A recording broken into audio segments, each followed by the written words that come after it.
പാക് പ്രതിരോധ മന്ത്രി ഒരു പൊട്ടി തുടങ്ങിയിട്ടുണ്ട്. ആൾ ഇന്നലെ ഭയങ്കരമായിട്ട് വിറയലും തുള്ളലും ഒക്കെ ആയിരുന്നു. തുള്ളത്തേ ഉള്ളൂ, തുള്ളിക്കിടക്കത്തേ ഉള്ളൂ. ഇവിടെ തിരിച്ചടി തുടങ്ങിക്കഴിഞ്ഞു. ആ തിരിച്ചടിയുടെ ഫലമായിട്ടാണ് ഇന്നലെ കുറച്ചുകൂടി തുള്ളാൻ തുടങ്ങി. ഞങ്ങളും പ്രതിരോധിക്കും, ഞങ്ങളും തയ്യാറാണ് എന്നുള്ള രീതി. എന്നാൽ ഞങ്ങൾ അടിച്ചു തുടങ്ങി. നമുക്കറിയാം, ഇന്നലെ തന്നെ നമ്മളുടെ പ്രധാനമന്ത്രി നമ്മളുടെ രാജ്യം കുറച്ച് നിർണായകമായിട്ടുള്ള കാര്യങ്ങളാണ് എടുത്തിരിക്കുന്നത്. അതിൽ ഏറ്റവും പ്രധാനപ്പെട്ട ഒന്നാണ് സിന്ധു നദീജല കരാർ മരവിപ്പിച്ചത് എന്നുള്ളത്. സിന്ധു നദീജല കരാർ 1960 സെപ്റ്റംബർ 19 കറാച്ചിയിൽ വെച്ച് അന്നത്തെ പ്രധാനമന്ത്രി നെഹ്റുവും പാകിസ്ഥാൻ പ്രസിഡന്റ് അയൂബ് ഖാനും വെച്ച ഉടമ്പടി പ്രകാരമായിരുന്നു. പല സന്ദർഭങ്ങളിലും പാകിസ്ഥാന് ഒരു ഭയം ഉണ്ടായിരുന്നു.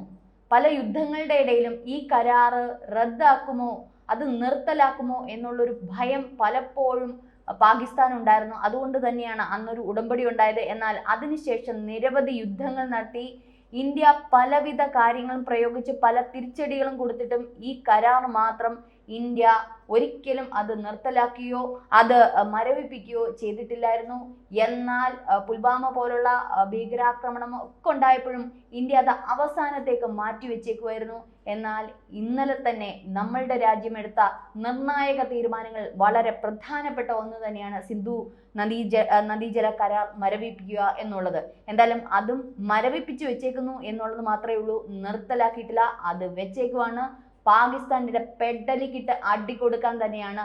അവനെയൊക്കെ എന്താ പറയുന്നേ, പട്ടിണിക്കിട്ട് വെള്ളം കുടിക്കാതെ കൊല്ലും എന്നുള്ള വാക്കുകളാണ് ഈ ഒരു കരാർ മരവിപ്പിച്ചത് കൊണ്ട് തന്നെ നമുക്ക് വ്യക്തമാകുന്നത്. നമുക്ക് തന്നെ അറിയാം, ആ ഒരു കരാറിന്റെ സംഗതി വരുവാണെങ്കിൽ ബിയാസ്, രാവി, സത്ലജ്, സിന്ധു, ചിനാബ്, ചലം എന്നീ നദികളുടെ നിയന്ത്രണത്തിലെ അതിന്റെ പകുതി, അതായത് സിന്ധു, ചിനാബ്, ചലം പാകിസ്ഥാനാണ് ആ ഒരു നിയന്ത്രണം ലഭിച്ചിരുന്നത്. എന്നാൽ ഈ നദികളൊക്കെ ഇന്ത്യയിലൂടെയാണ് ഒഴുകുന്നത്. അങ്ങനെ ഇന്ത്യയിലൂടെ ഒഴുകുന്ന ഈ നദികൾ നമുക്കൊന്ന് വഴി വെട്ടി ഒന്ന് വിട്ടുകൊടുത്താൽ മതി. പാകിസ്ഥാനികളെ, നീയൊക്കെ വെള്ളം കുടിക്കാതെ തന്നെ വരൾച്ചയും പട്ടിണിയുമായി കിടന്ന് കുരയ്ക്കേണ്ടി വരും. കാരണം പലപ്പോഴും ഇന്ത്യ അത് ചെയ്യാത്തത് മനുഷ്യത്വരഹിതമായിട്ടുള്ള കാര്യങ്ങൾ ചെയ്യാൻ ഇന്ത്യ മുന്നിട്ട് ഇറങ്ങാത്തത് കൊണ്ടാണ്. നിങ്ങളുടെ അവിടുത്തെ ജനങ്ങളെ ഓർത്ത്, സ്ത്രീകളെ ഓർത്ത്, കുട്ടികളെ ഓർത്ത്. പക്ഷേ ഇനി അതിന് ഞങ്ങൾ തയ്യാറാവില്ല എന്നുള്ളതാണ് നമ്മുടെ പ്രധാനമന്ത്രി കൊടുത്തിരിക്കുന്ന ഒരു എന്താ പറയുക, നല്ല ഒരു തിരിച്ചടി തന്നെയാണ്. കാരണം ആ ഒരു നദീജലം കരാർ മരവിപ്പിച്ചു കഴിഞ്ഞാൽ ഇന്ത്യയിലൂടെ കടന്നു പോകുന്ന ഈ നദികൾ ഇന്ത്യക്ക് വഴിതിരിച്ചു വിടാം. അല്ലെങ്കിൽ അവിടെ മറ്റെന്തെങ്കിലും തരത്തിൽ ചെയ്തു കഴിഞ്ഞാൽ പിന്നെ പാകിസ്ഥാനിലേക്ക് ഒരിറ്റ് വെള്ളം അങ്ങോട്ടേക്ക് ചെല്ലില്ല. അതോടെ പാകിസ്ഥാൻ പട്ടിണി കിടന്ന് ദുരന്തം അനുഭവിച്ച് പുഴുത്ത് നാറി ചാവേണ്ടി വരും അവിടെയുള്ള ജനങ്ങൾ. പ്രത്യേകിച്ച് നമുക്ക് ഇനി യുദ്ധങ്ങളുടെ ആവശ്യമൊന്നും വരത്തില്ല. പെതുക്കെ സൈലന്റ് ആയിട്ട് ഓരോന്ന് തീർന്നു കിട്ടിക്കോളും. കാരണം അത്രയ്ക്കാണ് ഒരു തിരിച്ചടി ഇന്ത്യ ഒന്ന് ചെറിയൊരു സൂചന കൊടുത്തതേ ഉള്ളൂ. മാത്രമല്ല, പ്രതിരോധ ഉദ്യോഗസ്ഥന്മാരെ പുറത്താക്കി. പാക് പൗരന്മാർ ഉടനെ തന്നെ നമ്മളുടെ രാജ്യം വിടണമെന്ന് പറഞ്ഞിട്ടുണ്ട്. വാഗ അട്ടാരി അതിർത്തിയൊക്കെ അടച്ചിരിക്കുകയാണ്. ഏകദേശം 90% നയതന്ത്ര കരാറുകൾ ഇന്ത്യയും പാകിസ്ഥാനുമായിട്ടുള്ള നിർത്തിവെച്ചിരിക്കുകയാണ്. ഇനി നിങ്ങളുമായിട്ട് യാതൊരുവിധ ബന്ധങ്ങളും ഇന്ത്യക്ക് ഇല്ല എന്നുള്ളതിന്റെ ഉറപ്പാണ് ഇപ്പോൾ നമ്മളുടെ രാജ്യം കാണിച്ചിരിക്കുന്നത്. ഇത്രയും കാര്യങ്ങൾ തന്നെ നിർത്തിയപ്പോൾ, നിർണായകമായിട്ടുള്ള തീരുമാനങ്ങൾ എടുത്തപ്പോഴാണ് ഉരുപൊട്ടി തുടങ്ങിയത്, നിൽക്കക്കള്ളി ഇല്ലാതെ വന്നത്. അങ്ങനെയാണ് ഇത്തരത്തിലുള്ള ഒരു പ്രതിഷേധവുമായിട്ട് വന്നത്. കാരണം ഇന്ത്യ പറഞ്ഞതുപോലെ തന്നെ ചെയ്യുമെന്നുള്ളത് അറിയാം. കാരണം ഇനി എന്തായാലും പ്രതിരോധിക്കാൻ തന്നെയായിരിക്കും നിർവാഹമുള്ളൂ. അതുകൊണ്ട് തന്നെ ഉള്ള കൂലിപ്പട്ടാളങ്ങളെയും ഭീകരയും എല്ലാം കൂടെ ചേർത്ത് പിടിച്ച് വെച്ചിട്ടുണ്ട്.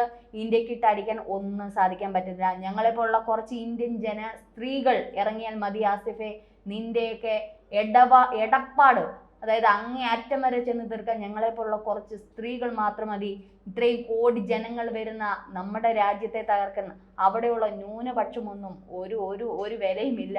ഞങ്ങളെപ്പോലുള്ള കുറച്ച് സ്ത്രീകൾ മുന്നിട്ടിറങ്ങിയാൽ മാത്രം മതി ആസിഫെ നിന്റെ ഇരിപ്പിടം വരെ അടിച്ചു തറക്കാൻ. അതുകൊണ്ട് അവിടുത്തെ ഒന്നും തന്നെ ഇങ്ങോട്ട് എടുക്കത്തില്ല. ഞങ്ങൾ രാഷ്ട്രീയപരമായിട്ടോ അല്ലെങ്കിൽ മതപരമായിട്ടോ എന്തെങ്കിലും അടിയോ പിടിയോ ഞങ്ങളുടെ ഇടയിലുണ്ടാകും. ഞങ്ങളുടെ കുടുംബമാണ്. പക്ഷേ ഞങ്ങൾ ഒറ്റക്കെട്ടാണ്. ഞങ്ങളുടെ രാജ്യത്തെ തകർക്കാൻ ഞങ്ങളുടെ ഒന്നിൻ്റെ ചോര ഞങ്ങൾ കണ്ടിട്ടുണ്ടെങ്കിൽ അത് തിരിച്ചടിക്കുക തന്നെ ചെയ്യും. ഏതായാലും നിർണായകമായിട്ടുള്ള തീരുമാനങ്ങൾ തന്നെയാണ് ഇന്ത്യ എടുത്തിരിക്കുന്നത്.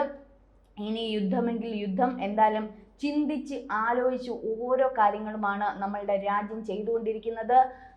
അതിന് ഏറ്റവും വലിയ ഉദാഹരണങ്ങളാണ് ഈ പറഞ്ഞിരിക്കുന്ന സിന്ധു നദീജല കരാർ മരവിപ്പിച്ചതും പ്രതിരോധ ഉദ്യോഗസ്ഥന്മാരെ പുറത്താക്കിയതും പാക് പൗരന്മാർ ഇന്ത്യ വിടണം, നമ്മുടെ ഭാരതം വിടണം എന്നുള്ള രീതിയിലൊക്കെയുള്ള കാര്യങ്ങൾ വന്നിരിക്കുന്നത്.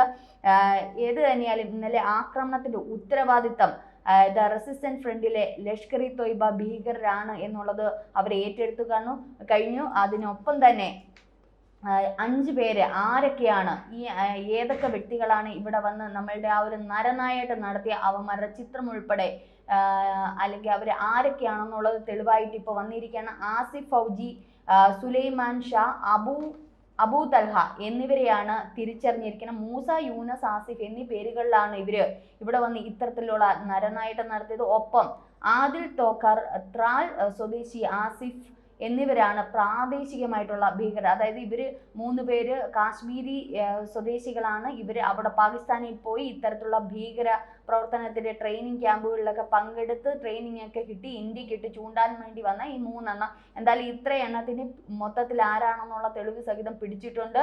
ഇവരുടെ തലയ്ക്ക് ആര് കണ്ടുപിടിച്ചാലും അവർക്ക് ഏകദേശം 20 ലക്ഷം രൂപ നൽകുമെന്ന് ഇന്ത്യ വാഗ്ദാനം ചെയ്തിട്ടുണ്ട്.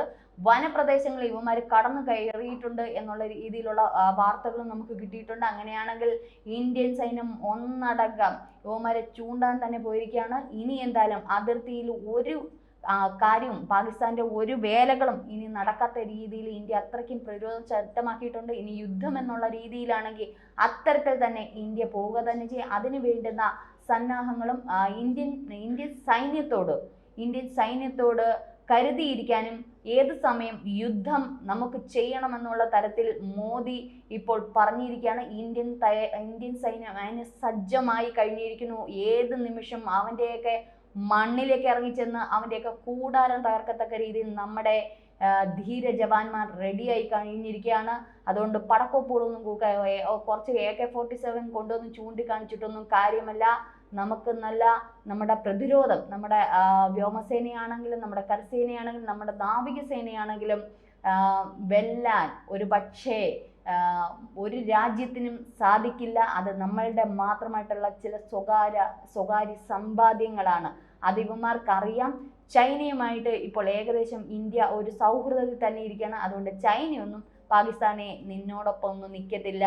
കാരണം ഇപ്പോൾ അമേരിക്കയുമായിട്ടുള്ള ഒരു തീരുവ ചുങ്കം, ആ ഒരു തീരുവ യുദ്ധവുമായി ബന്ധപ്പെട്ട് ചൈനയുടെ ആകെപ്പാട്ട അടിപടലം മൂടിയിരിക്കുകയാണ്. ഇനി ഇന്ത്യയുള്ളൂ രക്ഷ. അതുകൊണ്ട് ചൈന ഇപ്പൊ ഏകദേശം ഇന്ത്യയുമായി ഒരു സൗഹൃദത്തിൽ നിൽക്കുമ്പോൾ ഒരിക്കലും പാകിസ്ഥാനെ സഹായിക്കില്ല. പാകിസ്ഥാൻ എന്ന ഭീകര രാജ്യം എന്ന് തന്നെ, ഇസ്ലാമിക് ഭീകര രാജ്യം എന്ന് തന്നെ പറയേണ്ടിയിരിക്കുന്നു. അത്തരത്തിലുള്ള ഈ രാജ്യത്തിനെ സഹിക്കാൻ ലോകത്തിലെ ഒരു രാജ്യവും മുന്നോട്ടിറങ്ങത്തില്ല. കാരണം ഇന്ത്യക്ക് ഇപ്പോൾ തന്നെ നിരവധി രാജ്യങ്ങളാണ് സപ്പോർട്ട് നൽകിയിരിക്കുന്നത്. എന്തിനും ഞങ്ങൾ ഒപ്പമുണ്ട് എന്നുള്ള രീതിയിലാണ്. പക്ഷെ ആര് സപ്പോർട്ട് ഉണ്ടെങ്കിലും ഇല്ലെങ്കിലും കോടിക്കണക്കിന് ജനവിഭാഗം ഞങ്ങളുടെ സർക്കാരിനോടൊപ്പം ഉണ്ട്, ഞങ്ങളുടെ സൈനികരോടൊപ്പമുണ്ട്.